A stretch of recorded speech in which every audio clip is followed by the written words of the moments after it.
Yeah.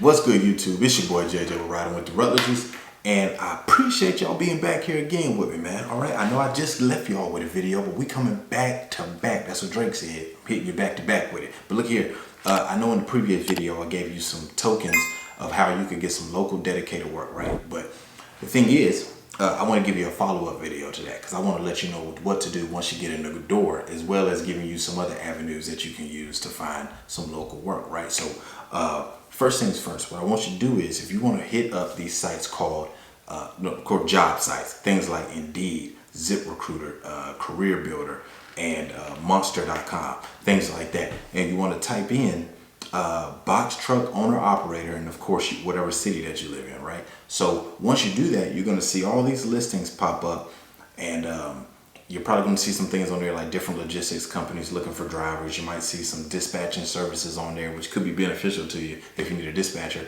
And but what you're really looking for is the local companies that are looking for drivers who are non-CDL drivers. That's what you're looking for, right?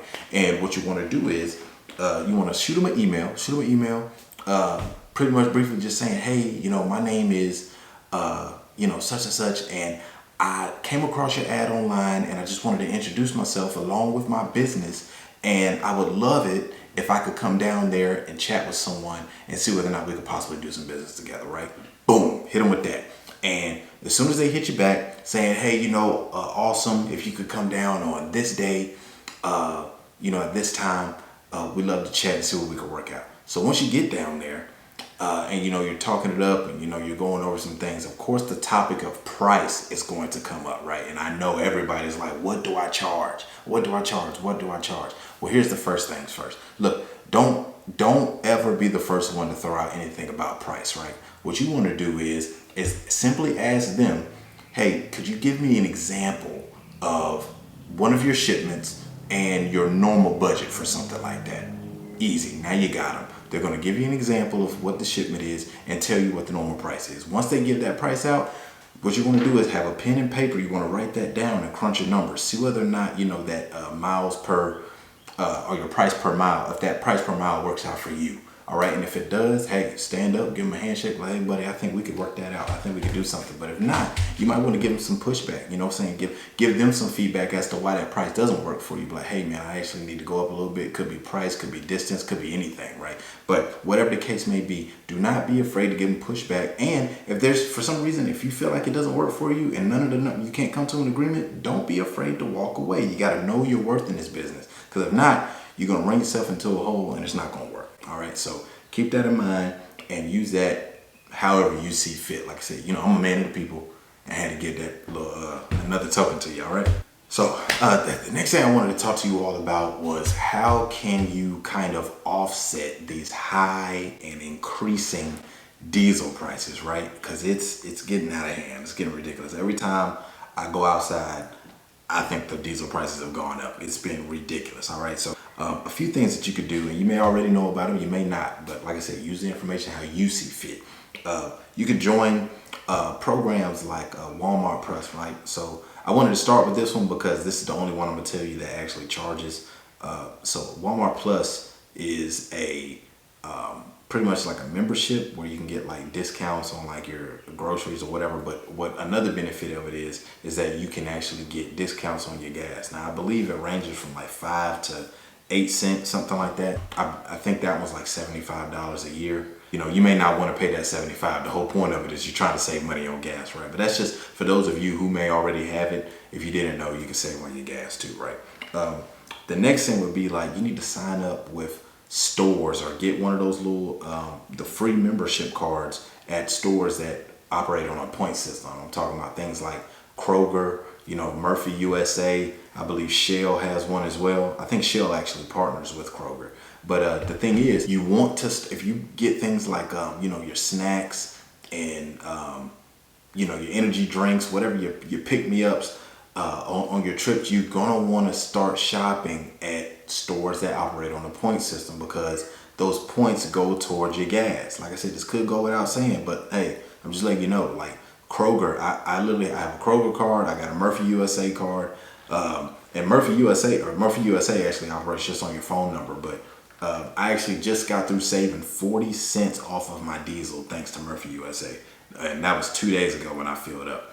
I should have got filming that. But the point is, these little things add up, especially with these costs going up. It's getting ridiculous. It seems like it's costing everybody more in order to start that truck up. But, you know, you want to utilize those membership services. You know, get your Sam's Club card. That's another membership, but you know, Sam's Club usually, in my area anyway, Sam's Club usually has the cheapest gas. So if you already have a Sam's Club membership, take advantage of those gas prices or those diesel prices. All right. So there's that.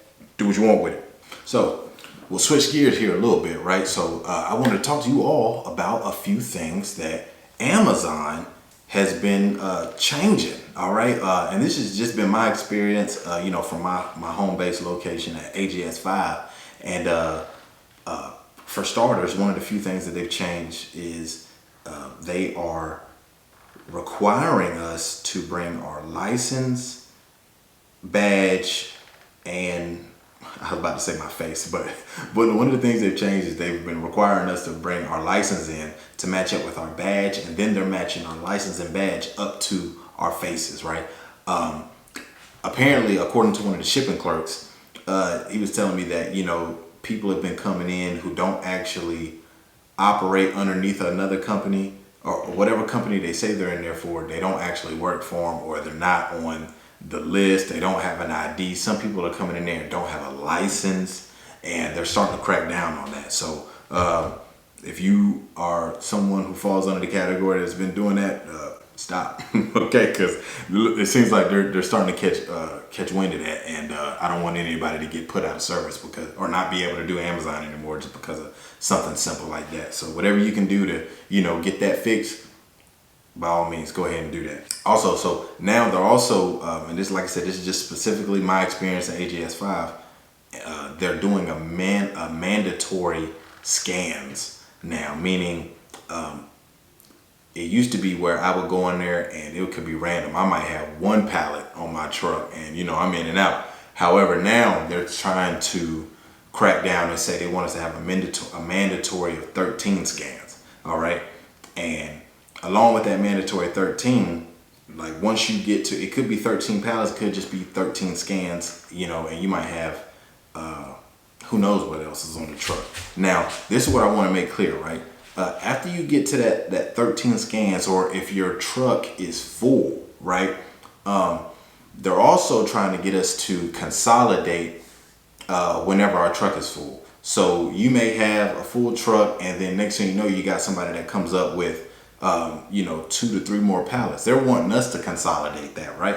I've done it a few times, but I also have denied doing it. And I'll give you a reason why. The same way that they all operate on, you know, a time system, so do we. We get penalized if we leave that place late. So what I've done is they would come up and they would tell me, hey, I've always asked them, like, hey, you know, how much do I have going to this city? How much do I have going to that city? And once they tell me how much I have, I make sure I'm counting as I'm going. And as long as I've matched up with what their computer has told, or what they've told me I say, okay, I'm good. Now, if I have some time left, I'll pull one of those pallets off, and then I'll try to consolidate, you know, as needed if they bring me some more. But if I'm getting to the, you know, the end of my, you know, my shift there, and then they're telling me, oh, hey, look, we need you to pack this in. Hey, man, you can forget about it, because I'm going to end up being late, and we're not doing that. We're not doing that. All right. So don't overwork yourself. All right. Amazon is more than capable of creating another truck and putting that stuff on another truck. Don't allow them to make you late, and don't allow them to force you to doing unnecessary work. All right. Like I said, I'm a team player. That doesn't mean you have to be rude when you're talking to them. You just have to be a realist. Like, look, man, you got a job to do. I got a job to do. Somebody back there wasn't doing their job on time, and now you're trying to make me late. That's not the way it works. All right. So it's a two-way street. And last but certainly not least, this isn't really a change, but it's something that I think we all need to be reminded of every now and then. Hey, be sure to verify the Amazon Relay GPS along with your truck GPS as well, because I've had quite a few times here recently on a route that I normally go on, Amazon has been adding an extra 40 miles to my trip. And I'm like, look, that's not the mileage that I agreed to drive. Like literally there's a route that I take. I can't remember the cities right now, but the route is literally only 130 miles. It's 130 miles, but when you tap in navigate, it tries to take me 190 miles. And then I verify with my truck GPS, so I know it's still a truck route. But my truck route ends up telling me, oh no, it's still the normal amount of miles. So you just want to verify that, make sure you're not doing any unnecessary driving, because who wants to do that? Okay. And then when you try to tell Amazon, hey, I had to drive, this far, and then you got to do like a payment dispute for how many miles you drove. Look, you don't want those headaches.